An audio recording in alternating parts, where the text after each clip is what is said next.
안녕하십시오. 이신근입니다. 오늘은 이신근 북토크로 진행하게 되었는데요. 오늘은 멀리 카나다에서 오신 귀한 박사님을 모셨습니다. 허천회 박사님인데 그분이 여러 가지 활동하시는 중에 책을 여러 권 내셨는데 최근에 아주 두꺼운 책 웨슬레의 생애와 신학이라는 책을 내셨어요. 900쪽이 넘어요. 그래서 이 책을 여러분에게 좀 소개하려고 합니다. 먼저 이 허천회 박사님 학력과 경력을 제가 한번 책을 보고 소개해 드릴게요. 서신학대학교를 졸업하시고 장로회 신학대학교 신학대학원을 MDB 공부하시고 낙스 칼리지 in the University of Toronto 캐나다 토론토 대학의 낙스 칼리지에서 THM, THD 공부하셨어요. 확인 논문 제목은 혹시 뭐예요? 그러니까 크리스톨로지인데 그 멀티컬처럴 컨텍스트 안에서 크리스톨로지를 공부한 책이에요. 조직신학이죠. 조직신학. 네. 네. 그런데 그 대학에서 또 겸임 교수로 활동하고 계셔요. 어장트 프로페서라고요. 그리고 코스타 강사로도 사역하셨고 차세대 영적 지도자 운동, 이 운동 차영지 운동이요. 예, 차영지 운동이라고 이 네. 대표로 맡으셔서 이 활동도 하시는 것으로 굉장히 웨슬레에 닮아서 그런지 활동적이시고 다재다능하셔요. 그 다음에 토론토 말씀의 교회 한인교회를 또 맡으셔서 담임하시고 오늘까지 담임으로 몇 년? 이제 18년째. 야, 정말 18년이면 딱 정말 뭐든지 하나의 전환기인데요. 그리고 한국에 이제 강사로 또 한국에 붕의 강사로 해마다 오신대요. 오셔서 이번에 코로나 바이러스 때문에 몇 개는 취소되었는데 그 김에 제가 이 책도 좀 소개하고 이 박사님 개인적으로 이렇게 가까이서 사귄 기회가 없었어요. 서로는 잘 알고 있었는데 이래 겸사겸사해서 한번 불러서 여러분 앞에 먼 길 오게 해서 세웠습니다. 오늘 이 책 웨슬리의 생애와 신학이라는 이 책의 주 내용과 이 핵심적인 내용을 여러분에게 좀 소개하는 그런 귀한 시간으로 갖기로 하겠습니다. 학력과 경력에 제가 뭐 더 보탤 것이 있나요? 없습니다. 부족한 것이 있으면 채워주세요. 감사합니다. 네. 네. 자, 제가 보니까 일단 이분도 책을 여러 권 쓰셨는데요. 예수운동은 청년 메시아 운동이었다. 이 책을 저한테 오늘 주셔서 저도 읽어보려고 합니다. 이 책이 가장 눈에 띄는 선명한 책이고 한국의 나름대로 인기를 누리는 책인 것 같은데 역사적 예수를 연구를 추적하면서 예수님의 운동이 청년 메시아 운동이었다는 거죠. 그 외 교수님 보니까 이제 코스타와 차영지 운동을 하시느라 그러는지 리더 수업, 리더에 관한 책을 2권 쓰셨네요. 네. 그 다음에 중간에 좀 희미해서 모르겠는데 뭐 기본을 알아도 기본만 강해도 역사는 일어난다. 이거는 네. 이제 교회에서 아주 기본을 잘 가르쳐서 그게 리더십까지 확장되도록 한 제가 써서 한번 활용해본 소위 성경 공부 교재입니다. 네. 근데 뭐 지금 뭐 시중에 있는지는 잘 모르겠어요. 네. 그래. 그래서 저도 인터넷 뒤져보니까 이 책은 이미지가 잘 안 나와요. 예, 근데 예. 4권으로 묶여진 예. 그 이미지 안에 이 책이 있어서 제가 예. 땄는데 단권으로는 전혀. 예, 맞습니다. 근데 리더에 관한 연구를 또 많이 하셨고요. 차세대를 세우려고 운동하시다가 또 그게 경험과 지혜를 여기다 담으셨네요. 예.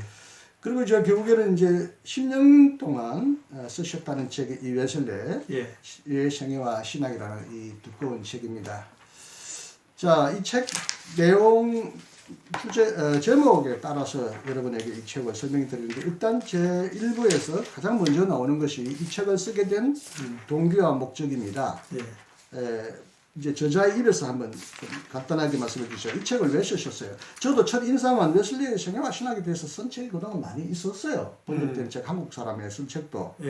근데 왜 또 하나의 책이 필요했는가? 저는 궁금했거든요. 왜 이 책을 쓰셔야 했어요?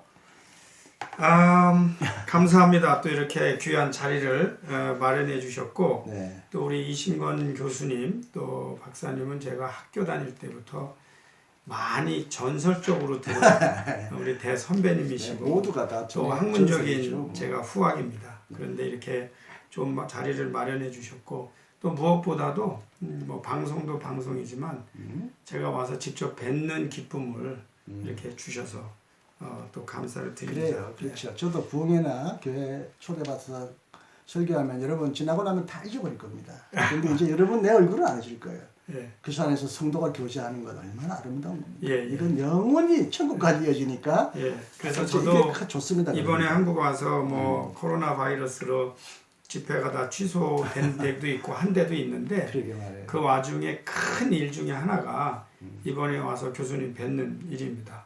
그래서 저도 여러 가지 또 교수님 책도 제가 좀 읽었고 또 얻어가고 감사를 드리고요. 제가 이 웨슬리 책을 이제 여기 쓰게 된 동기는 물론 이제 제가 토론토 대학 넉스 칼리지에서 장로교 신학대학 안에서 제가 웨슬리 신학을 가르칩니다. 가르치는데 혹은 한국말로 혹은 영어로 왜냐하면 이제 주로 근데 영어로 그러니까 듣는 사람들이기 때문에 1.5세대 아니요. 근데 또 거기 2세라든지 또 그래도. 다른 캐네디언들이나 이런 사람들이나 또 아프리카에서 온 분들 이런 분들에게 가르쳐야 되니까 그래서 자료를 이제 아무래도 찾게 되고 그러는 과정이었어요. 그런데 이제 아까 교수님 잠깐 언급하셨지만 왜 그래도 웨슬리에 대한 책들이 있는데 또 썼느냐 그러는데 제가 보기에는 웨슬리의 생애도 뭐 거의 완벽하진 않지만 좀 있고 부분적으로 웨슬리안 티올로지라고 해서 웨슬리 신학을 설명한 책들은 있습니다. 그런데 제가 그동안에 가르치면서 깨닫게 되고 또 분명히 알게 된 것은 웨슬리는 생애와 함께 그의 신학을 보지 않으면 웨슬리 신학을 이해하는 게 거의 불가능합니다. 네. 그래서 웨슬리 생애와 신학을 함께 설명하는 책을 써야겠다. 근데 분량이 많거든요. 그래서 그거를 단권 안에 써야겠다. 그래서 이제 900페이지나 되는 분량을 피하기는 어려웠어요. 그래서 이제 그 안에 집어넣었는데 웨슬리의 생애와 신학 중에 웨슬리에 대한 가장 큰 오해가 그 오해 때문에 결국은 웨슬리 신학을 이해할 수 없게 만드는 것이 도대체 웨슬리가 한 말을 학자들이 인용을 하는데 그게 언제 어떤 상황에서 그런 말을 했는지 그거에 대한 고려가 없이 웨슬리의 말을 예를 들면 그분이 30대 한 말, 70대 한 말, 80대 한 말을 혼용해서 인용하는데 실제적으로는 그게 불가능합니다. 그렇죠. 예, 그러니까 뭐 가능은 하지만 설명이 안 되니까 소위 분명하게 이해하는데 방해가 돼요. 그래서 저는 이제 웨슬리의 생애와 신학을 함께 설명하되 제가 가진 이 방법은 뭐냐면 웨슬리의 생애를 따라가면서 그때 나왔던 신학적 개념을 설명하면서 비록 반복이 되더라도 마지막까지 끌고 가면서 결국은 이 책의 목적은 웨슬리 신학을 주장하기 위해서가 아니고 웨슬리 삶과 신학을 이해하게 만드는 책입니다. 그래서 이 책을 다 읽고 나면 웨슬리가 이런 말을 여기서 했구나. 또 이 말이 그 말이구나 하면서 비로소 웨슬리를 이해하게 될 텐데 놀랍게도 그런 책이 없어요. 지난 100년 동안 되돌아봐도 사실 없습니다. 물론 한두 권 있어요. 근데 제가 볼 때는 누구라고는 제가 언급은 안 하겠습니다만 이 그 풋노트를 닫는 이 자료들이 너무 없어요. 다시 말하면 카피한 흔적이 너무 많고 원자료가 결여되어 있는 책들은 있어요. 2차 자료나 예. 또 조금 표절성 책은 예, 있고 원자료 가지고 실험한 책은 제가 저로선 발견 못했습니다. 많이 없다. 예, 그래서 한국 사람들은 원서를 접하고 해석하는 능력이 떨어지니까 그렇지만 또 뭐 구하기도 어렵겠고 미국이나 유럽이나 영국에도 그런 책이 희소합니까? 그렇죠. 있습니까? 얼마든지 있죠. 예. 있는데 한국에는 특히 그런 책이 없다. 예, 그러니까 이제 저희는 도서관에서 보고 그 다음에 이제 제일 중요한 거는 최근에 그 웨슬리 총서 200주년 기념 웨슬리 총서가 계속 출판되고 있어요. 그 자료가 아직도 이제 완성 좀 더 남아 있는 자료가 있는데 그게 5년 안에 끝낼지 10년 안에 끝날지 모릅니다. 근데 이제 그게 그 모든 자료로 다 활용할 수 있다는 장점 때문에 제가 이제 그 모든 자료를 다 다시 리뷰하면서 이제 쓰게 웨슬리 됐죠. 청소가 거의 다 나왔습니까? 좀 아직도 남았습니까? 예를 들면 35권 중에 그러니까 30권인가 35권 하여튼 지금 남아 있는 게 한 10권 정도는 남아 있을 겁니다. 그게 더 나와야 돼요. 더 나오면 혹시 또 더 많은 자료를 보충해서 그렇죠. 새롭게 써야 그렇죠. 될 필요성도 생길 수도 있겠죠. 이제 그런데 않겠어요? 이제 그런데 예를 들면 letters 그러니까 편지, 그 다음에 journal, 그 다음에 이제 그 minutes of conference 연회록 예. 이런 것들은 거의 다 나왔는데 letters만 좀 안 나왔어요. 근데 그 letters 안 나온 부분은 어쩔 수 없이 그 이전에 텔포드라는 분이 편집한 스탠다드가 있어요. 그저 8권짜리로. 그거보다 훨씬 더 많아지는데 그거를 이제 그 65년인가 하여튼 그 이후로는 그거 아직은 분명히 레터스가 더 나와야 됩니다. 근데 그 뒷부분 맡은 어떤 분들이 좀 이제 시간이 필요하겠죠. 그래서 그것만 하고 나머지는 거의 인용할 수가 있었어요. 이 말씀을 듣고요. 사실 성경도 우리가 텍스트만 놓고 보면 안 되잖아요. 예. 그냥 콘텍스트 예. 안에서 텍스트를 봐야 되거든요. 예. 근데 이 텍스트가 또 다른 콘텍스트에서는 또 텍스트가 변한단 말입니다. 그렇죠. 분명히 그래요. 예. 달리 보이죠. 상식적이고 재해석이 되죠. 당연한 얘기입니다. 예. 어떤 한 인간의 생각이나 사상도 그의 생애와 무관하게 이해할 수가 없어요. 예. 웨슬리도 당연히 그래야 되는데 저도 보니까 웨슬리 생애를 따로 쓴 사람이 있구나. 예. 또 신학만 따로 쓴 사람이 있는데 혹은 예. 신학을 써대 생애를 앞부분에 그냥 서론격으로 딱 언급하고 그냥 신학만 쓰는 사람이 있는데 예. 제가 그렇게 느끼게 되면 되면 이해하기 생애 속에서 그가 어떤 갈등과 고뇌 속에서 신학이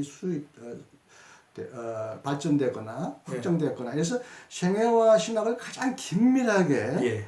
짜 맞춘 책은 이것이 이제 처음이죠. 적어도 한국에서는 처음이다. 처음이죠. 그리고 외국에도 처음입니다. 아 그렇습니까? 예, 제가 굉장히 의미 있게 쓴 책입니다. 그렇다면 이상하죠. 특이하죠. 특히 그 유럽, 미국 사람들은 신학 못지않게 히스토리컬 리서치를 많이 어프로치를 한다는데도 아직도 그분의 그런 분야의 책이 이제 터틀의 책도 있고 그 다음에 이제 케네스 오데는 달라요? 오더는 주로 티올로지고 그 다음에 이제 케네스 콜린스라는 분이 했지만 그분도 사실은 그게 아마 250페이지 분량 정도예요. 그러니까 이제 그 모든 원자료를 다 집어넣어서 900페이지 안에 넣은 것은 이제 이게 처음인데 실제로는 자료로만 보면은 1870에서 80년대 쓰여진 룩 타이어만의 책이 있어요. 그거는 1, 2, 3권으로 된 거거든요. 그거는 생애가 가장 많이 들어가 있고 신학이 부분적으로 들어가 있는데 그 책의 문제는 1870년대에 쓰였다는 거죠. 그 이후에 디베이트된 부분들이 이제 그런 퍼스펙티브 관점을 가지고 오늘날 써야 되는데 뭐 제 나름대로는 제가 그 작업을 한 거죠. 네. 그렇다면 이렇게 좋은 책은 어차피 캐나다에 사시니까 영어로도 좀 나와. 제가 사실은 이 책의 그래서 외국 사람들에게 외국 사람들에게 장점 중에 이제 하나가 제가 의도된 것이 뭐냐면 왜 번역하잖아요 한국 분들은. 근데 이제 번역하면은 원문이 뭔지를 모르잖아요. 모르거나 혹은 잘못 번역해도 모르는데. 그렇죠. 근데 저는 원문을 다 넣었어요. 그래서 두꺼워졌지만 책의 그 자료 가치를 높였네. 맞습니다. 근데 그 속에는 제가 사실은 뭐가 또 있냐면 영어로 책을 쓸 때 바로 사용할 수 있죠. 그래서 준비를 해놓으셨네요. 영어로 책을 쓰는 준비까지 좀 하고 있죠. 꼭 하셨으면 좋겠네요. 한국 사람들도 이렇게 좋은 책을 쓸 수 있다는 걸 보여주는 것이 같은 한국인으로서 긍지를 느끼게 하겠네요. 자, 혹시 그냥 짧게 하나만 더 말씀을 드리면요. 웨슬리 신학을 제가 볼 때 지금까지 큰 오류가 2개가 있어요. 그거는 서양 사람들도 같은 오류를 범합니다. 제가 이제 순서를 집필 방법이라 했는데 집필 방법은 생략하겠고요. 여기 나옵니다.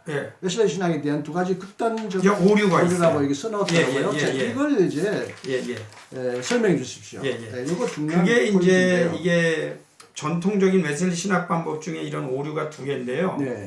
그게 이제 웨슬리가 죽은 다음에 웨슬리안들에 의하여 그 되어진 방법이 뭐냐면 왜 웨슬리가 루터 켈빈보다 탁월한가를 설명해야 됐어요. 자기들이. 네. 그런 거 하고 또 자기들이 영국 국교회로부터 분류를 했어야 돼요. 세퍼레이션을 했어야 돼요. 그거에 대한 당위성 때문에 웨슬리는 그분들보다 탁월하다고 하는 것까지는 좋은데 그 이전에 개혁주의 신학과 국교회로부터 신학적 단절이라는 그 단점을 피할 수 없는 강조였어요. 근데 이제 그걸 다 알죠. 특히 그걸 제일 잘하는 게 이제 알버트 아우틀러라고 하는 학자인데 그분에 의해서 이제 웨슬리 신학이 완전히 위대한 신학자로 재조명된 것까지는 좋은데 그분의 관점은 뭐였냐면 웨슬리 신학이야말로 그 소위 말하면 개혁주의 신학과 국교회 신학과 또 컨템포러리 티올로지가 상당히 많이 완벽하게 융합이 이루어진 정말 탁월한 신학이라고 설명을 했어요. 그러니까 이제 두 가지죠. 하나는 개혁교회부터 완전히 뛰어놓으면서 웨슬리 신학을 열심히 하면 오히려 개혁주의 신학이나 캘비니즘이나 이런 루터 신학을 안 해도 우리가 굉장히 우수한 신학이라고 하는 착각을 갖게 만든 것은 그건 대립적 관점이라고 대립적 관점. 설명하셨네요. 예. 그건 굉장한 오류예요. 그러나 또 통합적 관점 통합적 관점이 또 바로 오류라는 거 아니시죠? 그것도 상당히 오류가 뭐냐면 웨슬리안들이 근거 없는 자부심을 가져요. 우리는 마치 완벽하게 통합을 이룬 것처럼 완벽하게 종합을 잘했다. 실제로 그렇지 않아요. 웨슬리가 남긴 거는 신학적인 갈등과 탁월한 디베이트와 그리고 그만이 가지고 있는 돌파구, 얼터너티브 웨이나 창조적인 거를 다 보는 게 낫지 마치 웨슬리가 두 개가 갈라져 세 개가 갈라져 있던 거를 완벽하게 통합해서 이거다가 준 것 같은 착각을 유발하는 건데 실제로 그렇지 않다는 거죠. 그래서 이 두 가지가 오히려 웨슬리 신학에 대한 오류다. 어떻게 양극단이다. 극단이죠. 너무 전통신학과 대립적인 관점에서 봐도 문제가 있고 완벽하게 잘 종합했다는 것도 그 나름대로 또 오류가 있다. 그렇죠. 일관성의 결여도 있고 논리적인 한계도 있다는 걸 보자. 그렇죠. 그리고 자체 그래서 모순적인 부분도 있고 제3의 방법론 이런 방법론은 제가 나름대로 10가지로 제안을 했죠. 그래서 이제 보시니까요. 10가지로 정리한 바람직한 웨슬리 신학 방법론이라고 하셨네요. 첫째가 웨슬리 신학은 다른 신학자들과는 달리 삶과 신학을 함께 연구해야 된다. 아니 다른 신학자들도 마찬가지예요. 사실은 저도 바르트도 연구했고 모트만 연구하지만 신학과 삶이 촘촘히 연결되어 있지. 그렇죠. 그런 신학 없어요. 그러니까 앞으로는 다른 신학자가 달리라는 말은 조금 다른 신학자가 다 그렇게 했다. 그동안에 나와 있는 그러니까 교수님 말씀이 맞습니다. 실제로 그분들도 삶과 함께 신학을 해야지. 했어요. 그러니까 이제 제 말씀은 뭐냐면은 그 연구했다는 거예요. 연구자들이 그렇게 그렇다는 거죠. 맞아, 제가 오해했네요. 연구자 그분들이 다 웨슬리 연구가들이 삶과 신학을 연결하는데 충분하지 못했다. 그렇죠. 연구자들. 이건 당연한 겁니다. 근데 이 부분이 가장 이번에 강조된 부분이죠. 그래서 이제 두 번째다. 그 다음에가 뭐냐면, 아니 근데 비슷하지만 이게 굉장히 중요해요. 이게 뭐냐면 삶의 여정을 따라가며 발전적으로 이해된다. 발전적으로. 근데 이 부분도 그러니까 왜냐면 웨슬리 자체가 심지어 어떤 분들은 웨슬리는 신학이 딱 결정된 대로 변화한 적이 없다고 생각하기가 쉽잖아요. 불가능한 얘기잖아요. 20대, 30대, 50대, 70대, 80대가 바뀝니다. 바뀌는 게 자연스럽고 자연스러운 거죠, 오히려. 아주 소수의 신학자 중에는 초기든 중기든 말기든 비슷한 사람이 덜어는 있어요. 그러나 대부분의 신학은요 변합니다. 초기, 중기, 성숙기. 그럼요. 다양하게 변하고 죽기 전에도 나는 일은 했는데 잘못했다. 앞으로 이랬으면 좋겠는데 시간이 없다. 너희들은 이랬으면 좋겠다라고 이렇게 요원까지 남기는 부분이 있어요. 그 당연한 건데 지금까지 책도 별로 이 부분을 주목하지 못했다는 거죠. 그렇죠. 제가 보기에. 그래서 저는 이런 거를 이제 주목했다는 거고 제가 아까 간단히 제랑하면 개혁신학과 웨슬리의 관계 안에서 봐야 된다. 그 다음에 제일 참 요게 어떻게 보면 중요해요. 이거는 다른 사람에겐 중요하지 않은데 한국 분들에겐 제가 볼 때 중요한 것 같아요. 이게 뭐냐면 웨슬리의 삶과 신학의 직접적 배경이 된 영국 국교회 신학과의 관계 안에서 웨슬리 이해되잖아요. 근데 제가 뭐 다 옳은 건 아닙니다만 한국에서 웨슬리 신학은 주로 아메리칸 웨슬리안 티올로지의 영향을 받은 분들이 유학도 미국에서 했죠. 유학도 많이 하다 보니까 근데 실제로 웨슬리는 국교회 사제의 아들로 태어나서 국교회 사제로 죽었어요. 그렇죠. 떠나지 않았죠. 그렇죠. 떠나지 않았어요. 그분이 국교회를 개혁하려고 했다는 거하고 국교회 신학의 영향을 받은 거하고를 이제 국교회를 떠났기 때문에 마치 국교회 신학을 비판했고 국교회 신학의 영향을 마치 안 받았거나 혹은 버렸다 이렇게 절대 그렇지가 않아요. 그래요. 저도 실제로는 통합적인 웨슬리 신학이 국교회 신학과 어떤 영향을 주고 긴밀한 관계가 있어요. 관심을 갖는 책이 거의 전혀 없었어요. 예. 이것도 독특한 책이다. 네, 근데 이제 한국에 지금 번역이 돼 있나 모르겠어요. 그 톨슨 교수의 그 쿼드러레터럴이라고 하는 사변형적 이제 뭐 신학이 그분이 이제 얘기를 했는데 그러니까 이제 전통, 성경, 이성, 경험 이렇잖아요. 네네. 근데 그 전통, 성경, 이성은요 영국 국교회 신학이었어요. 경험이죠. 예. 근데 웨슬리가 경험이 여기에 애드된 거예요. 그럼 뿌리 세 개가 국교회 신학이에요. 그렇기 때문에 국교회 신학과의 관계를 근데 저는 이제 아시겠지만 그 토론토가 그 이제 캐나다가 그 영국 국교회 신학인 앵글리칸 처치가 굉장히 강한 곳이고 그렇죠. 예, 제가 또 그분들하고 공부를 하면서 그 앵글리칸 티올로지에 대해서 제가 공부했다는 게 아니고 기본적인 베이스가 있으니까 당연히 이런 관점은 당연한데 오히려 한국에서는 이런 관점으로 이렇게 좀 들여다본 거를 발견하기가 어려웠어요. 그래서 이제 이런 거 뭐 이거 다 할 수는 없지만 또 하나가 5번째가 웨슬리의 삶과 신학 안에 내재되어 있는 다양한 신학적 전통이 있죠. 네네. 실제로 웨슬리가 뭐 다 아시겠지만 모라비안의 영향을 받잖아요. 그러놓고도 모라비안과 결별하거든요. 네. 그러면 무슨 영향을 받았고 왜 결별했는가? 그 다음에 웨슬리 안에는요 청교도적인 배경이 강합니다. 그러면서도 또 어머니의 영향이 많죠. 보니까 6번째는 동방신학과의 관계 이거는 이제 제가라기보다는 오히려 그 아우틀러하고 그 다음에 최근에 랜디 매덕스 교수들이 다. 근데 사실 이거 한국의 지금 감리교 이후정 박사님 그런 분들이 아주 잘했어요. 근데 이제 저는 이게 약간 이제 그만큼 깊게는 안 들어가지만 이 부분이 반드시 주목해야 된다. 그래서 제가 여기 주목할 필요가 있다. 그렇게 했고 그 다음에가 이제 제가 이거 흥미로운 어프로치인데 18세기 영국에서 태동하고 발전한 웨슬리 신학과 19세기 아메리카에 전해져 발전한 19, 20세기 웨슬리 신학을 약간 구분해 볼 필요가 있어요. 똑같지는 않을 거 아니에요. 똑같지 않죠. 당연히 뭔가 발전이나 놀라운 것은 아메리카로 넘어갈 때요. 특히 에즈베리와의 관계. 에즈베리는 자식이라고 그랬거든요. 그 웨슬리가 아들이라고 부르잖아요. 둘이 이제 소위 말하면은 심각한 갈등을 겪어가면서 결별합니다. 그랬어요? 네, 결별합니다. 그건 처음 듣는 얘기예요. 예. 뭐 웨슬리가는 굉장히 심하게 비판해요. 너희가 어떻게 그럴 수 있냐. 가면서 이제 그 에즈베리 예를 들면 대학 세웠을 때 나는 킹스우드에 학교를 세웠는데 여러분들은 대학을 세웠군요.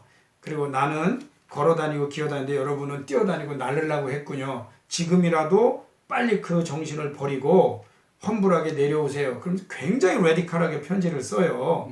그러니까 하여튼 그러는데 그 물론 에즈베리도 괴로워하죠. 웨슬리가 그렇죠. 너무 아메리카의 상황을 모른다 뭐 이렇게 괴로워하지만 실제로 그리고 또 하나 놀라운 것은 그 웨슬리 생존 당시에는 비판이 오고 가긴 하지만 크리스천 퍼펙션에 대해서 그렇게 강력하게 의문을 제기하는 사람은 없었어요. 근데 그게 아메리카로 넘어가면서는 한 거의 20년 이상이 이렇게 뒤로 빼놓습니다. 그게 문제가 있다는 걸 아니까. 문제가 있었다는 거예요. 아니면 너무 실현하기 어려운 그게 문제가 있는 거죠. 목표였다고 생각합니다. 문제가 있는 거죠. 그래서 더 이상 그거 문제 삼지 않던 기간. 그러니까 이제 그런 부분에 대해서 그러나 거기에 대해서 반발로 나온 그룹들이 있어요. 그게 레디컬 웨슬리안들이거든요. 그게 이제 19, 20세기에 성결운동을 일으켰던 사람들이죠.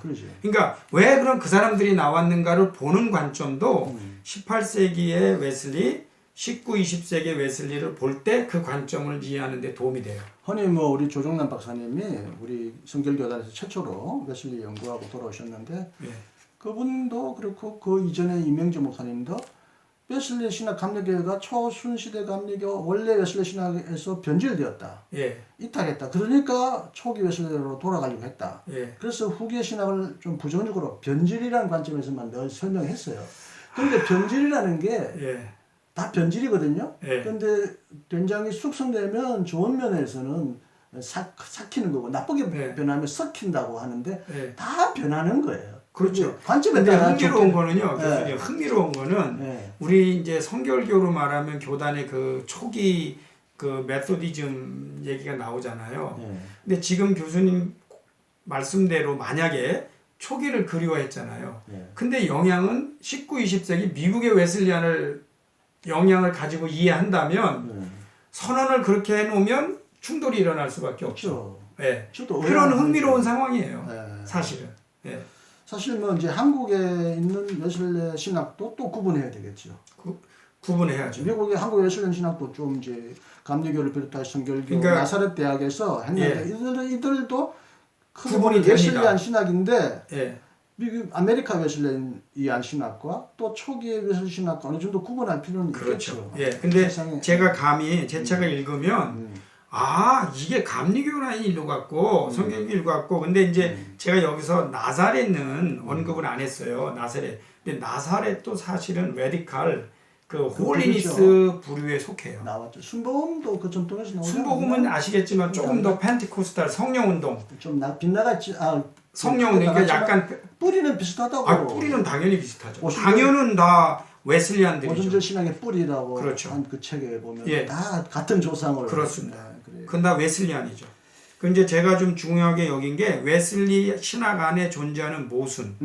이게 이제 이거는 웨슬리안 신학자들은 거의 말 안 하죠. 오히려 저보고 아니 완벽한 통합이 이루어졌다고 주장하는 분들은 무슨 웨슬리안이 무슨 모습 이렇게 비판할 수 있지만 신학적으로나 이거 이렇게 아니 모순 다 있잖아요. 그러니까 이거 보게 하는 게 전 더 건강하다는 거죠. 그리고 이중 구조라는 게 또 뭐냐면은요. 우리는 웨슬리가 이제 신학자라고 이제 그 전에는 뭐 성실한 목회자, 뭐 이벤젤리스트로 보다가 신학자로 보잖아요. 근데 신학자라고 볼 때 우리가 자꾸 미싱하는 게 있어요. 그게 뭐냐면 웨슬리가 자기 인생의 50년 이상을 야외에서 설교한 분이에요. 예. 필드 프리칭을 한 분이에요. 그렇죠. 그러니까 그 필드 프리칭 할 때와 교회에서 설교할 때 대상이 다른데, 예. 그러니까 메시지가 다르죠. 예. 그런 부분에 대한 이해가 없이 어떻게 웨슬리를 이해할 수 있겠어요? 예. 저는 그런 걸 보자는 거고. 이거 그 콘텍스트를 좀 보자. 그렇죠. 예. 그 다음에가 이제 나중에는 제가 200주년 아까 말씀드린 자료의 표준화. 이게 이제 인용하는 것들이 난무하니까 후학들이 공부하는데 어려움이 있어요. 그래서 제가 그동안에 인용됐던 모든 자료를 다시 200주년도 다 통일시키면서 번역본과 원문을 같이 달아준 책이 이 책입니다. 네. 자, 이거 너무 설명이 길어서 죄송합니다. 아니 괜찮습니다. 사실 이 책에 그 부분을 봐야 돼요. 중요한 부분을 네. 물론 안에 있는 내용은 예. 그 부분을 실제적으로 이제 담고 있지만 예. 이 책을 담기 위한 하나의 방법론이고 그렇죠. 이 책을 써 내려가는 집필 의도입니다. 예. 이것만 잘 알아도 이 책을 어떻게 보면 90% 이해합니다. 그렇습니다. 이제 예. 나머지는 그것에 대한 입증 자료 아니겠어요? 예. 저도 이 책을 볼 때 웨슬리도 분명히 앞뒤 발전이 있었을 것이고 예. 당연히 웨슬리안 뭐 2, 3세대를 가면서 어느 정도의 변화가 생기는 건 당연합니다. 예. 그걸 똑같이 본다는 건 이상한 거고요. 예. 그러나 웨슬리 신학 안에도 웨슬리가 비교적 오래 사셨고 예. 아까 말대로 콘텍스트가 달라지면서 조금 서로 모순되는 얘기를 할 법도 하고 예. 본인도 그 모순을 해결하려고 엄청 흔적도 남겨놓았지만 예. 또 우리가 볼 때는 미진한 부분도 있을 텐데 그렇죠. 오늘날 우리는 너무나 한 인간을 우상화하는 경향이 있어요. 그렇죠. 칼빈은 칼병을 우상화하고요. 예. 칼바르트도 어마어마한 위대한 신학자지만 자기를 절대화하지 말았는데 예. 칼바르트보다 더 칼바르트를 숭상하는 사람이 있듯이 그렇죠. 웨슬리 신학은 상당히 풍성한 어떤 종합과 변화를 통하여 많은 사람들을 포용하려고 하는 예. 그런 바다와 같은 신학인데 예. 바다 안에는 다양한 어떤 그 종류의 모순과 갈등은 있거든요. 그게 예. 오히려 그 살아있는 생명체의 징조인데 웨슬리는 예. 어느 하나의 형태로 고착해온 방식으로 저도 많이 배워가지고 예. 제가 볼 때 이거 모순인데 예. 안 맞는데 해도 그동안 이걸 토론할 기회가 없었어요. 예. 앞으로 기회가 되면 그것도 좀 예. 했으면 좋겠는데 예. 요것도 좀 우리가 외설을 참 인간으로 본 거 아니에요? 예? 그렇죠. 예, 너무 우상한 것에서부터 예. 예. 그것도 인간으로서 예. 모순도 있고 갈등도 있고 변화도 있고 그럼에도 불구하고 정말 배울 건 배우자는 거 예. 아닙니까? 예. 이제야 제대로 예. 웨슬레답게 보는 분인 것 같아. 예.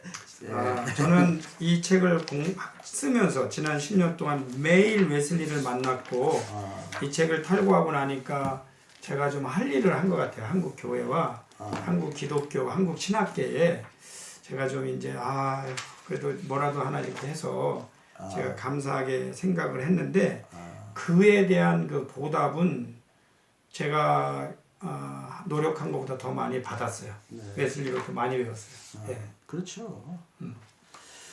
그래요. 이제 뭐 아쉽게 시간은 아주 빨리 가는데 이제 2부부터 이제 그 6부는 이제 실제적으로 예. 그의 생애 전체를 훑어가면서 그때마다 안에, 제기되는 신학적인 문제, 부분을 갈등, 계속 고민을, 설치해 가고 있는 것이 이걸 여기서 소개할 수는 없고요. 예. 이제 여러분들이 진짜 사보시길 바라고요. 예. 결국 또 마지막 결론이 끝부분이 또 중요한 내용을 가지고 있더라고요. 후기 예. 웨슬레 신학의 형성과 예. 그에 대한 비판, 예. 이 또 하나 이 책의 독특한 예. 특징이라고 할까요? 예. 나름대로의 장점이더라고요. 제1장은 1756년부터 1760년까지 여전히 해결되지 않는 문제들이 있었다. 예. 그런 거 뭐 제가 아주 드러내려고 노력했죠. 네. 예. 근데 여기서 이제 다 말할 수 없지만 가장 중요한 문제가 뭐죠? 가장 해결 안 된 문제가 뭐였어요? 이때는 웨슬리가 죽고 난 이후의 시간이에요. 아니죠. 그때가 후기에 이제 말년에? 웨슬리가 1703년생이거든요. 네. 그러니까 이제 거기에서 3년을 빼면 네. 53세, 뭐 57세 네. 이럴 때 나오는 문제들이죠. 뭐가 예. 있어 신학적인 이제 갈등과 가장 큰 신학적인 갈등은요. 뭐였죠? 일단은 제가 쉽게 표현하면 한 세 가지만 이제 말씀을 드리면은 네. 국교회와 끊임없는 갈등은 계속 와요. 영국 내에 영국의 국교회 지도자들. 이제 그 중에는 예리하게 웨슬리. 근데 웨슬리가 처음에 사실은 기대한 거는요. 자기를 국교회 당시에 영국 국교회 목회자들이 이해해주고 자기 운동에 동조할 줄 알았어요. 근데 좀 순수했군요. 혹은 이 웨슬리는요 순진했군요. 굉장히 순진한 분이에요. 네. 그런데 의외로 동조는 하지만 동참은 안 하는 거예요. 네, 네. 그리고 비판하는 세력들은 점점 많아졌어요. 예. 그 이제 물론 나중에는 이제 웨슬리를 받아들이는 사람이 많았지만 네, 네. 반대하는 분들이 참 많았어요. 그래서 웨슬리가 한 것들이 뭐였냐면 당대로서는 감당할 수 없는 일이었어요. 그게 많은 공격을 쏟아지니까. 그게 아니고 이제 거기에 대한 대처로. 그게 뭐냐면 밖에 나가서 필드 프리칭 하잖아요. 네. 그런데 메소디스트들이 모이는 거예요. 그래갖고 소사이어리라는 거, 이게 신도회를 만들잖아요. 근데 이 사람들이 누구냐는 거예요. 국교의 교인인지 메소디스트인지. 그럼 메소디스트라고 하면 이 메소디스트 교단을 만들든지. 근데 웨슬리는 끝까지 안 만들었고 국교에 참석하라. 근데 문제가 뭐냐면 평소에 이 사람들을 지도할 사람이 필요하잖아요. 그러니까 지도야 평신도 리더 세우면 되잖아요. 근데 문제가 뭐냐면 이 평신도들에게 설교권을 줘야 되는 이런 문제. 근데 그러니까 아주 크게 말하면 여성들도 설교할 수 있게 했고 그 다음에 평신도들에게 안수를 주는 사건들이 발생해요. 이게 이제 그러니까 신학적 갈등보다는 이제 행정적으로, 정치적으로, 그렇죠. 여러 가지 이제 다양한 문제를 대처하는 현실적인 문제에만 갈등. 근데도 그게 신학적인 문제로 자기는 또 비화. 그 웨슬리의 특징은요.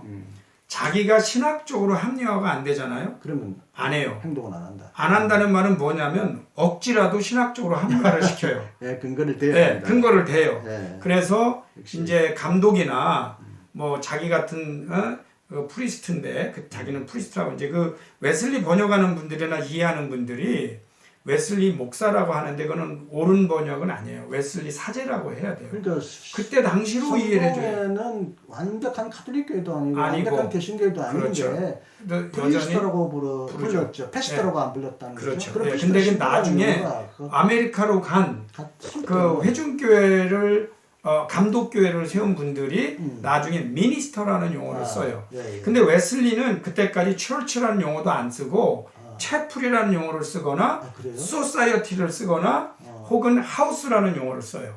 그러니까 우리는 교회를 세운 건 아니다. 어쨌든 그러면서 이제 그 웨슬리가 평신도 안수 주는 문제 그게 이제 신학적입니다. 그게 프랙티컬하면서도 모르죠. 예 신학적인 큰 이슈가 되는 게 있고 마지막까지 또 문제가 되는 게 뭐냐면 켈빈주의자들과의 갈등이에요. 네. 놀라운 것은요 오늘 다 말씀드릴 수는 없지만 윗필드가 오히려 웨슬리를 필드 프리칭으로 끄집어내요. 네. 그런데 그 윗필드가 당신 같은 사람 없으니까 야외 설교해라. 그런데 나가서 한 달 만에 그 웨슬리가 정면으로 프리데스티네이션 그 예정론이 틀렸다는 거를 설교를 하고 그 컨플릭이 일어납니다. 갈등이 일어납니다. 근데 그 야외 그게 설교 죽을 때까지 필드 설머니 야외 설교가 웨슬리가 처음부터 국교에서 밀려나거나 인정 안 하니까 스스로 나간 게 아니고 윗필드가 먼저 하던 사람이에요. 저도 소사이어티가 예. 웨슬리가 처음 독립해서 만든 줄 알았더니 소사이어티가 이미 국교 안에 있는 제도고요. 예, 제도 처음 알았어요. 예. 그러니까 그 밴드나 이런 거는 모라비안한테 배웠고요. 밴드. 예. 그리고 소사이어티는 국교연에 있었던 거고 그 다음에 필드 프리칭은 그 전에 하웰 해리스라고 하는 평신도도 있었고 모델이 있었군요. 그럼요. 그 다음에 그 윗필드가 먼저 했고 그 다음에 초기부터 거의 뭐 말년까지도 그렇다고 볼 정도인데 실제로 야외 설교 메소디스트 프리처로서는 윗필드의 영향력이 더 컸어요. 그것도 처음 들은 얘기예요. 예. 근데 그분이 이런 것도 너무 안 알려진 거죠. 모든 게 웨슬리가 독창적으로 그렇죠. 새롭게 한 것처럼 너무 나한테 그러니까 제가 아까 말한 근거 없는 자긍심, 자부심. 제일 그래 이제 그거 그다음에가 그 크리스천 퍼펙션. 그래 1761년부터는 완전 성화교리 논쟁과 신도회 내 갈등 제목된 그런 게 계속 발생하는 거죠. 성화교리 때문에 내부적으로 갈등이 있었고 웨슬리 신학에 대한 자체 수정이란 뜻이 누가 수정했다는 그게 웨슬리 스스로 합니다. 스스로요. 스스로 합니다. 그게 이제 뭐라 그러냐면 우리가 지금 너무 두 가지를 한다고 본다면 우리가 너무 켈빈주의에 지금 좀 가깝지 않냐. 그때 가깝다는 결론이 나와요. 그래서 켈빈주의와 구분하는 우리만의 티올로지를 만드는 작업을 합니다. 그때 메소디스트들 내에서도 반발하는 세력이 그럼 우리는 독자적으로 연회를 개최하겠다. 그래갖고 다시 만나서 조정을 하지만 실제로는 이미 그때는 갈 길이 정해져요. 그래서 그때 조금 더 명확하게 웨슬리안 티올로지가 또 형성이 되죠. 그 자체 수정을 하고 두 번째로 크리스천 퍼펙션도 제가 볼 때는요 크리스천 퍼펙션에 대해서 우리 잘 모르는 것 같아요 사람들이. 근데 크리스천 퍼펙션을 웨슬리가 처음에보다 계속 조금씩 후퇴합니다. 네, 후퇴해요. 근데 놀랍게도 웨슬리는 크리스천 퍼펙션, 그러니까 그리스도인의 완전, 이게 성화교리하고 홀리니스하고요 오버랩되면서 같이 써요. 같은 개념이에요. 것처럼 사람들은 근데 써오더라고요. 써요. 근데 웨슬리도 그걸 써요. 상황에 따라서 어떤 때는 크리스천 퍼펙션, 어떤 때는 sanctification, 어떤 때는 홀리니스. 그런데 크리스천 퍼펙션이라는 단어가 공격을 많이 받으니까 나중에 홀리니스라는 단어를 더 선호하면서 씁니다. 그러니까 그런 부분도 알아야 된다는 거예요. 그러면 혹시 교수님 크리스천 퍼펙션에 대해서 가장 비판한 사람이 누군지 아세요? 모르죠. 모를 수밖에 없어요. 그의 동생 찰스입니다. 찰스는 그냥 음악가의 개념이 아니고 그 정도의 그 정도만 알고 있잖아요. 그 사람이 신학적으로 뭐 어떤 영향을 줬는지 찰스가 영국 국교의 프리스트예요. 아 그렇죠. 예, 옥스퍼드 대학을 나오고 영국 국회 프리스트로서 네.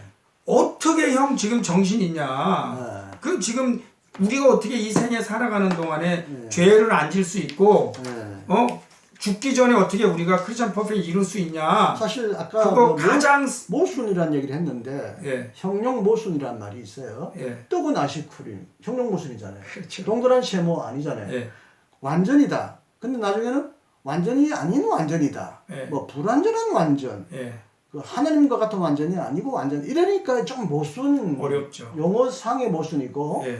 완전이라는 거야 아니라는 거야. 예. 이런 갈등이 있었을 법해요. 당연하죠.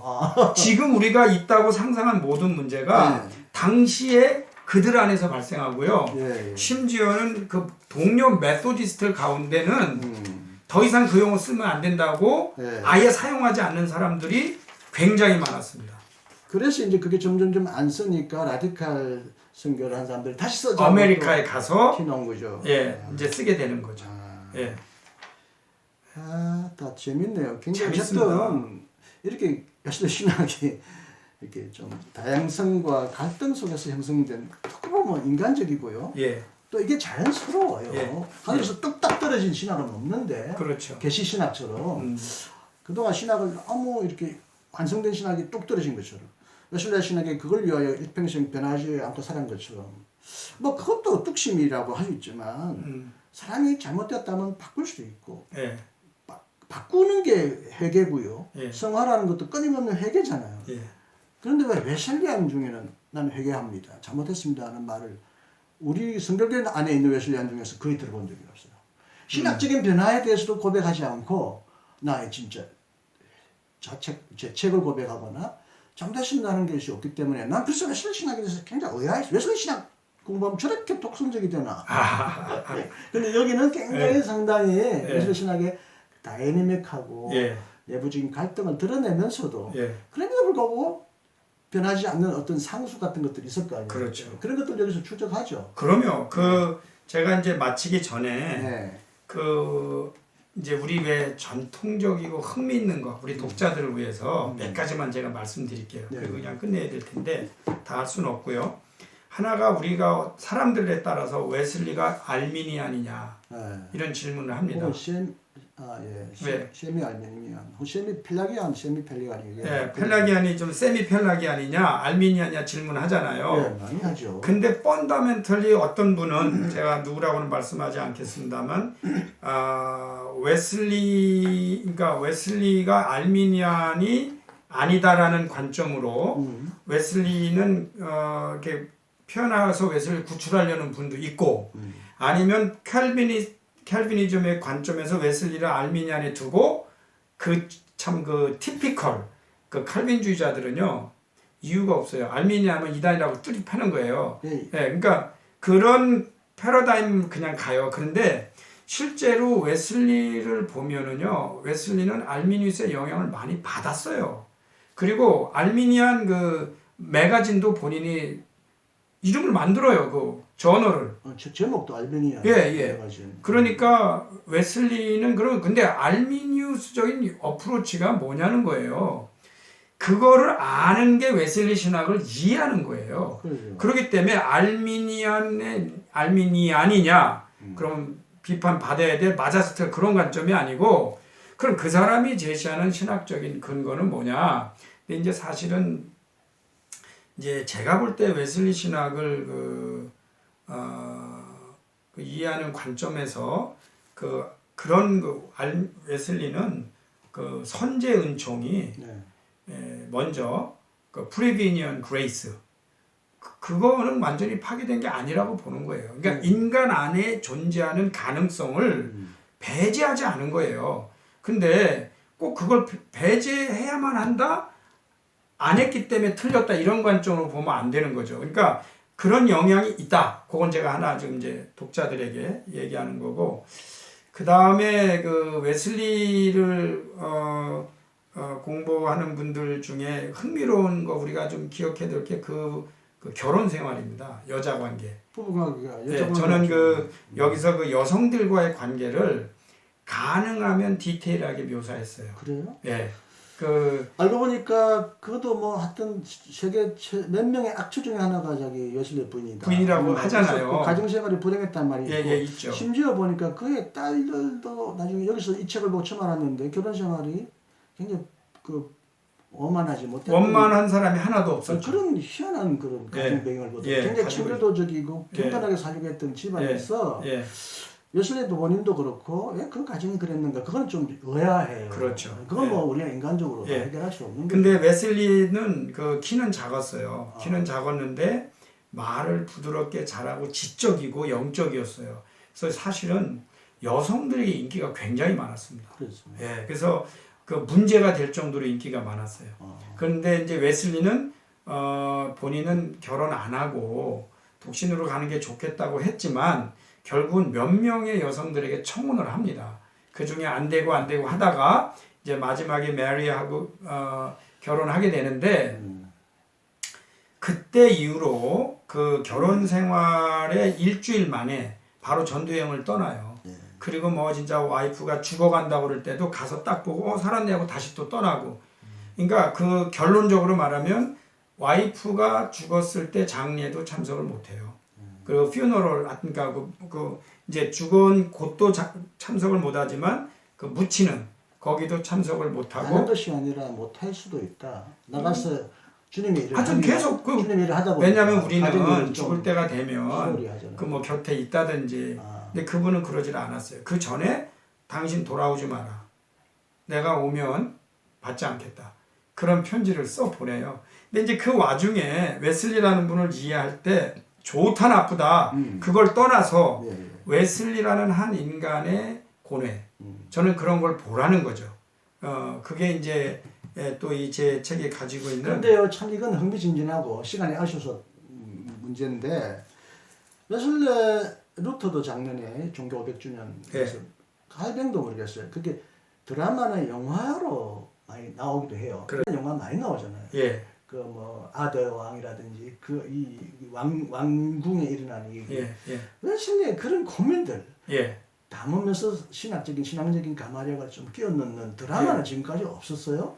제가 볼 때는 드라마 하나 좋은 말씀이에요. 그게 하나 썼어도 재밌겠어요. 특히 여성과의 관계에서 왜 신학이 여자와의 관계에서는 퍼펙션하지 못했는가? 웨슬리의 그 일기예요. 여자를 다루는 대로 그렇게 서툴했나? 일기에도 그런 단어가 나와요.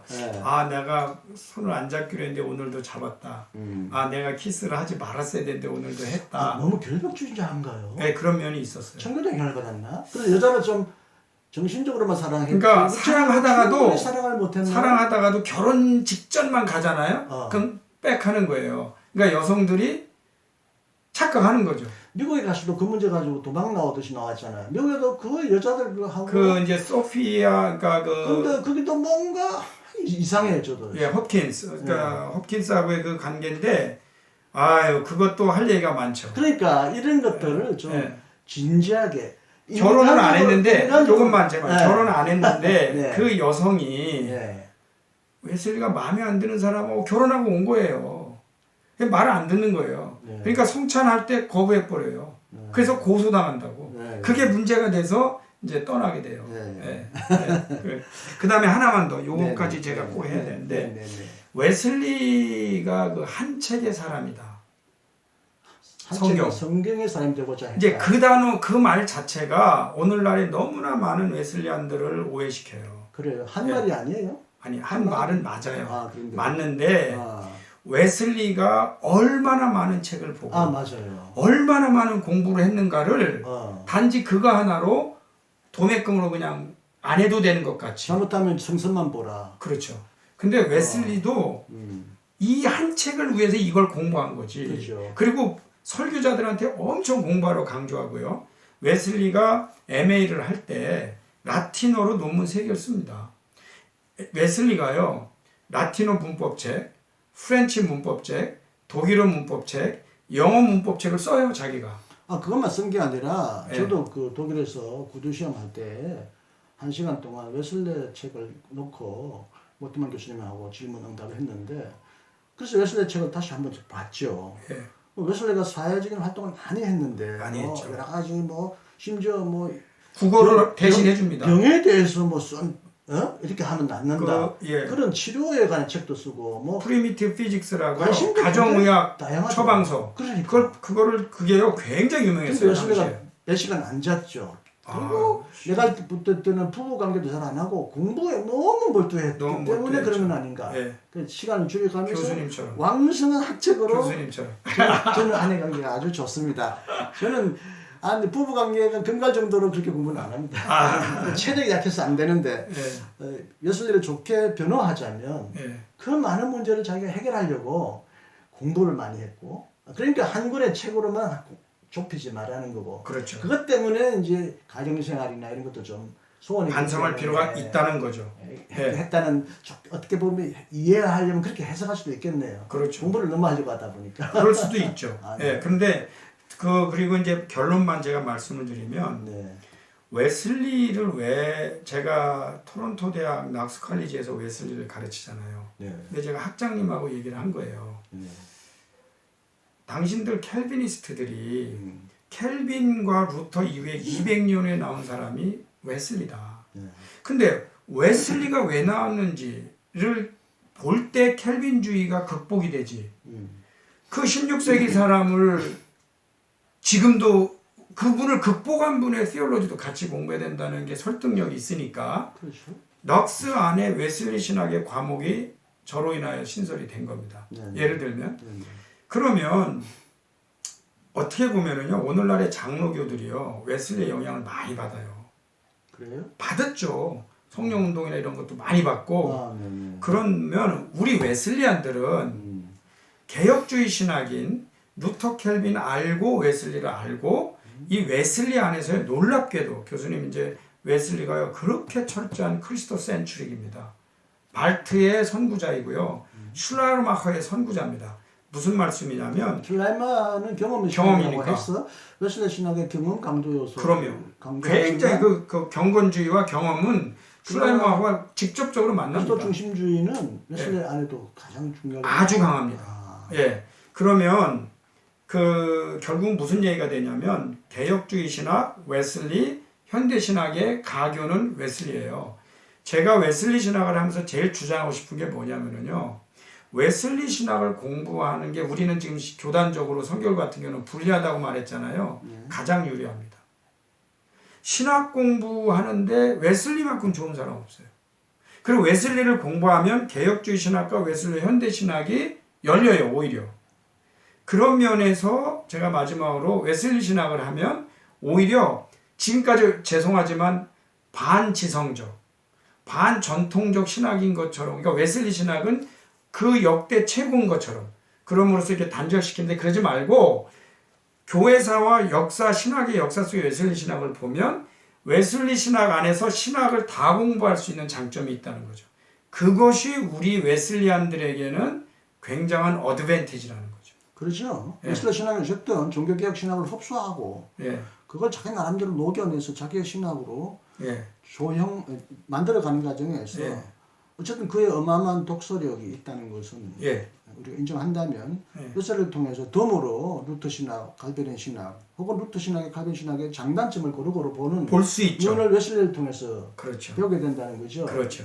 근데 혹시 이제 조금 덧붙이면 웨슬리 신학의 장단점은 좀 현대 신학의 눈에서 보완하거나 비판하면서 네. 그러나 웨슬리의 신학의 서클 안에서 웨슬리 신학을 더 풍부하게 살려나가는 신학자는 요즘에 누구예요? 매독스 같은 사람이에요. 예, 그게요. 웨슬리안 의외로요. 저는 사실 독일은 잘 모르겠습니다. 근데 미국 쪽에 가면 이제 우리가 흔히 말하는 전통교회 그럴 때는 이제 뭐 장로교나 이런 뭐 베프티스트나 이런 걸 말하지만 약간 그 웨슬리안들은요. 주로 웨슬리안들로 이렇게 통하는데 유니버시티나 신학이나 교회들이 웨슬리안들이 굉장히 강하고 부흥한다고 볼 수가 있어요. 그리고 웨슬리안들이 강조한 것 중에 하나가 제가 볼 때는 웨슬리 신학의 장점은 어느 하나에 잡히지 않고 가능하면 성경 안에서 다양한 신학종을 흡수했다는 장점이 있어요. 그런 면에서 오히려 넓어져요. 사실은 뭐 저도 웨슬리 신학의 중요한 매력은 예. 창조적 종합이다. 예. 크리에이티브 신티시스트다. 예. 또 아까 말한 사변형 예. 이 네 가지를 다 고루고루 어쨌든 예, 가지고 조화를 있어요. 하기 때문에 예, 예. 포용성이 높다. 의외로 그렇게 저는 생각해요. 그렇게 생각해야 옳지요. 맞아요. 근데 오히려 이거 웨슬리 신학하면 좁아진단 말이에요. 이게 네. 문제예요. 예. 그러니까 이제 그런 면에서는 하고 그 다음에 제가 볼 때는 현대 신학의 문을 여는데 아까 말씀드린 대로 이제 그 이벤젤리즘 있잖아요. 그 소위 말하면 복음주의 신학, 예. 이벤젤리컬 티올로지. 예. 그거 뭐 완전히 웨슬리안들이고 그 다음에 웨슬리에게 꼭 잊어서는 안 될 게 역시 성령이에요. 근데 이 성령의 부분을 마치 펜티코스탈이 가져간 것처럼 돼 있잖아요. 네. 실제로 웨슬리안 티올로지안들도 이 성령의 신학을 펜티코스탈한테 줬다 이런 개념을 떠나서 폭넓게 볼 필요가 있어요. 그게 알더스케이트에서 있었던 성화라고 표현하잖아요. 예. 저는 어떻게 보냐면 알더스케이트에서 그게 5월 24일인데 그 페터레이는 예. 12월 31일이에요. 그 철야기도하는 중간에 일어난 일이거든요. 예. 그러면 그 동안에 계속 성령과의 관계의 정점이 페터레인 신도에서 그리고 얼더스케이트는 대인이 뜨거워졌어요. 근데 그 페터레인 때는 그 같이 기도하는 사람들이 막 넘어가고 방언하고 환상을 보고 막 그런 일이 일어났어요. 그래서 거긴 약간 더 공동체적이에요. 근데 성령의 어떤 여기는 단초가 된 건 맞아요. 얼더스케이트가. 근데 어떻게 보면 불이 붙는 거 여기서부터 바로 어디로 가냐면 그 야외 설교로 갑니다. 그래서 웨슬리 신학의 그 많은 유산 중에 성령 그것도 부각돼야 되고 이벤젤리즘 부각돼야 되고 크리스토센트릭이나 그 익스피리언스 경험 같은 게 부각되잖아요. 실제로 현대 신학의 다양한 분야에 문을 열고 있고 이제 아까 하나만 더 얘기하면 그 이스턴 그릭 이스턴 그게 이제 우리 서양 신학은 라틴어를 말하던 어거스틴부터 중심이 돼서 라틴어를 말하는 그룹에서 서양 신학이 형성이 됐잖아요. 근데 웨슬리는 아버지 때부터 그릭 오소독스의 책을 읽도록 교육을 받았어요. 그래서 그 홀리 클럽 때도 그쪽 교부들의 책을 많이 읽어요. 동방신학이 동방신학. 오늘날로 말하면 이제 동방 그릭 정교회라고 하죠. 그래서 그분들은 신학을 그릭으로 했어요. 최근에 제가 진짜 오래간만에 서대문에 그 성공회 교회당 있잖아요. 성공회 교회당. 예. 처음 가봤어요. 예. 내부로. 예. 외부로 지나가면서 뭐 아주 오래된 건물이구나 독특하구나 했는데 또 아주 놀란 것 중에 하나가 천정에 예수님의 사진이 아니 동방정교의 이콘과 같은 사진 예. 똑같은 게 있는 거야. 예. 예를 들면 이스탄불에서 봤던 예. 성당에 있는 동방교회 예수님의 상이 있어서 아니 왜 성공회가 예. 동방정교회 예수님의 얼굴이 그러냐니까 처음부터 그랬다는 거예요. 지역마다 다양하게 예. 문화와 신학을 포용하는 포용하기 때문에. 대화적 신학이었어. 이미 네. 성공회 안에도 그런 요소가 있었습니다. 있었네요. 예, 성공회 안에도 네. 동방신학적인 영향을 흡수합니다. 그러니까 그게 웨슬리가 처음이었다는 건 아니었다는 거죠. 그렇죠. 네. 실제로 그러니까 참 좋은 그러니까 지금 우리가 국교회 그러니까 앵글리칸 티올로지에 대해서 모르니까 그런데요. 네, 맞아요. 앵글리칸 티올로지는요 서양 신학의 맹점을 보면서 네. 동방 신학을 흡수합니다. 수용합니다. 그거를 이제 그 처음에 그 앵글리칸 티올로지를 세우려고 했던 신학자들이 그 작업을 합니다. 예. 탁월한 그러니까 이제 종합적 신학을 하죠.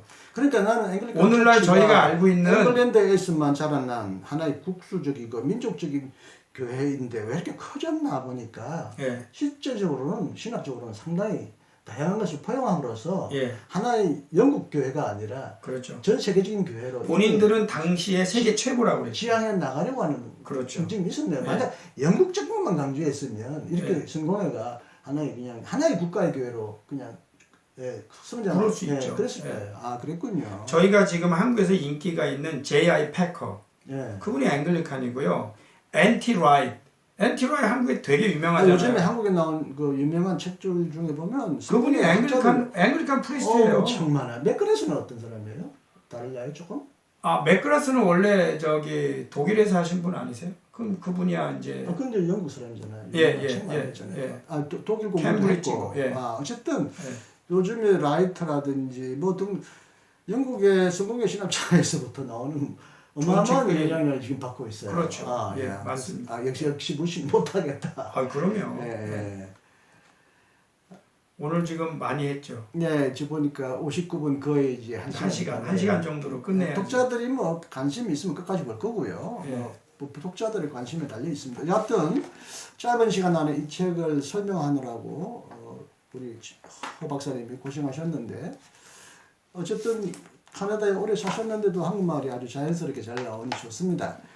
이 책의 궁금한 내용은 꼭 사보시고 시대 이 영상을 만드는 목적은 일단 책을 사보시란 뜻은 분명히 아닙니다만은 이 책이 지금까지 나온 책보다도 훨씬 다양한 자료와 다양한 시각을 담고 있기 때문에 혹 웨슬리에 관심이 가지거나 웨슬리 신학으로부터 더 많은 것을 배우기를 원하는 분들은 이 책을 꼭 보실 필요가 있다는 것을 추천해 드립니다.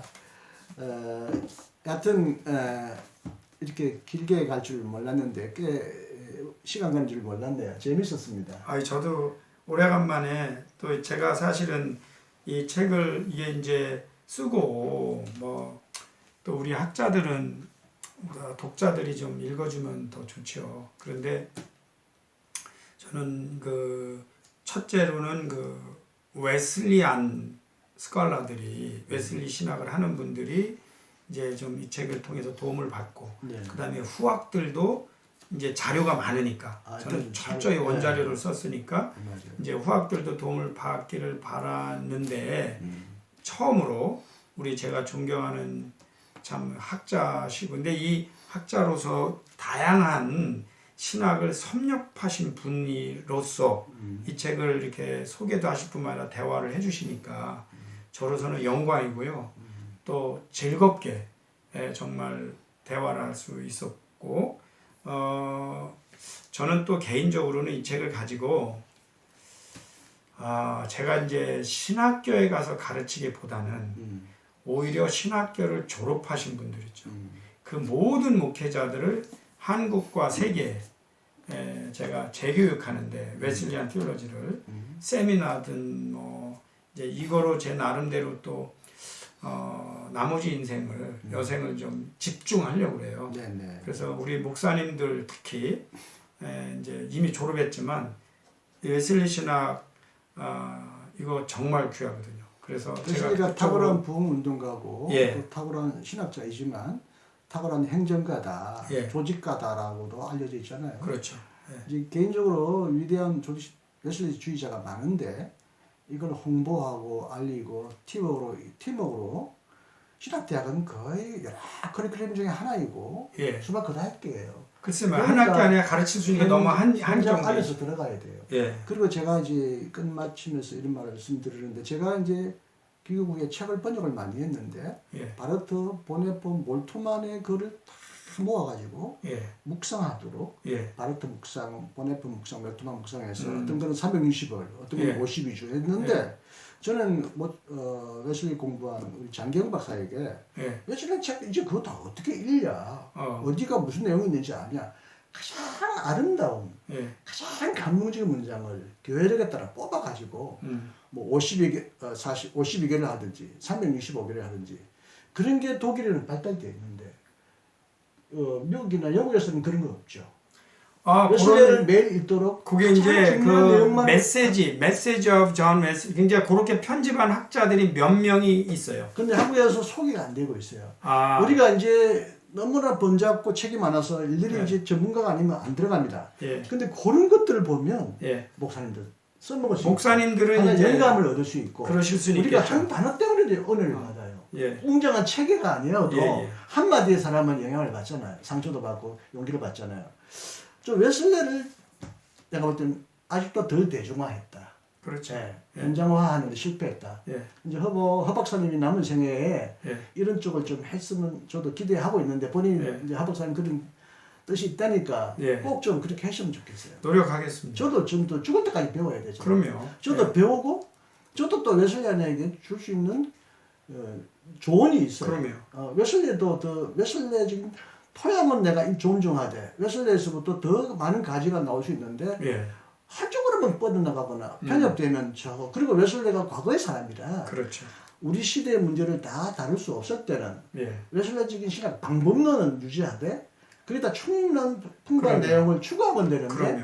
이 부분도 웨슬레 신학이 과연 모르겠어요. 미국이나 캐나다는 그렇게 하고 있는지 몰라도 미국에서는 한국의 신학자들은 그렇게 거의 안 하고 미국에서는요. 김홍기 교수가 이제 해방신학 나왔을 때 예. 희년 나왔을 때 해방신학 뭐 희년 이런 걸 김홍기 교수가 잘했든 못했든 예. 현대신학적인 문제를 가지고 웨슬레 신학을 풍성하게 하는데 기여 난 했다고 봐요. 예. 근데 그 이후에는 김홍기 교수님만큼 웨슬레 신학을 현대신학과 대화하면서 풍성하게 만들어가는데 웨슬레 주의자들이 좀 특히 한국 감리교 신학자들이 대부분 요즘에는요 이제 토착화 신학, 종교 대화 신학 하면서 대부분 감리교 신학 교수들은 웨슬레를 거의 포기한 셈이에요. 교리적인 확신도 그 교수님 그 혹시 몰트만이 네. 몰트만 학자가 웨슬리를 굉장히 존중하면서 그 짧게 아티클 이렇게 말씀 중심으로 해서 한 글 보신 적 있으세요? 어떤 건지 모르겠는데 웨슬레 몰트만의 성령의 신학이나 생명의 시험 제가 번역한 책 보면 이제 성화론이나 예. 어떤 그 거룩한 얘기나 생명을 할 때는 웨슬레 책도 가끔 예, 합니다. 해요. 예. 근데 제가 그 한국의 그 책이 그 무슨 뭐 하여튼 한국의 무슨 그 해방신학이 뭔가 할 때 네. 그리고 그 런연 교수가 그분에 대한 그 하여튼 그 제가 지금 그 책을 기억을 못 하겠습니다. 근데 제가 그걸 읽고요. 아, 이렇게 긴밀한 관계가 있구나를 느꼈어요. 근데 그 연세가 많으신 몰트만 교수가 웨슬리 신학에 본인이 받은 영향하고 그 성령과 또 한국에 있는 생명 이거하고 연결하면서 한 서너 페이지 됩니다. 길지도 않아요. 근데 아니 뭐 저는 이제 갑자기 생각이 나서 그 말씀 드렸고 저는 이제 교수님 아까 말씀하셨지만 저는 이제 그 적용도 많지만 저는 목사님들은 또 theologian들은 이 책, 그러니까 이게 사실은 그 어렵다면 어렵지만 제가 오히려 이 책을 제가 볼 때는요 예. 생애를 쭉 훑어나가기 때문에 예. 이론만 어렵지가 얘기하면 않아요. 지겹거든요. 머리가 딱딱해지는데 예. 생애를 하면서 얘기하니까 오히려 재미나는 재밌어요. 얘기를 듣는 듯이 전혀 그러니까 그렇지 않아요. 예, 예. 그러니까 제가 따라갈 수 보정합니다. 있어요. 예. 예. 그래서 예. 오히려 이제 써머리 미리 보면 안 되거든. 네네. 그러면 이제 작은 이해에 잡혀버리니까 그러죠. 요런 이렇게 좀 한번 fully 한번 이해하는 시간을 투자할 가치가 있다. 이제 가능하면 좀 더 바로 하는 걸 저는 좀 선호합니다. 그러죠. 예, 그래서 하여튼 이제 그러나 뭐 혼자 하기 어려우면 이제 저희가 앞으로 같이 해야죠. 예. 네네네. 어휴 장시간. 끝낸다고 했는데 또 몇 가지 더 아쉬워서 몇 마디 더 하게 되었습니다. 자, 다 여기서 듣게 되면 재미가 없고요.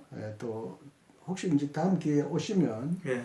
정말 시간을 좀 내주시면 하나하나 신학적인 내용 가지고도 오늘날 유튜브를 사람들이 많이 보기 때문에 예. 또 이 책을 사볼 수 없거나 예. 해독할 능력이 없는 사람에게 우리가 또 우리 지식을 사회에 환원하는 예.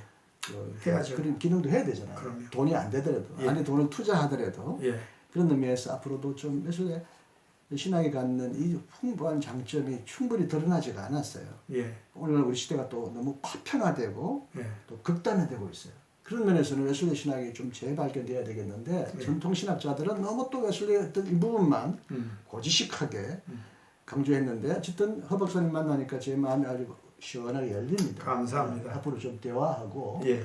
웨슬리 신학을 더 풍성하게 하고 배우고 또 웨슬리 신학을 넘어서 웨슬리 신학보다 더 탁월하게 예. 웨슬리가 발전시켜야죠. 고민한 그 퍼펙션한 목적을 향하여 예. 달려나가는 데 서로 협력을 했으면 좋겠습니다. 감사합니다. 수고하셨습니다. 긴 시간 감사합니다. 영광입니다. 여러분 안녕히 네, 계십시오. 고맙습니다. 또 뵙시다. 네. 네.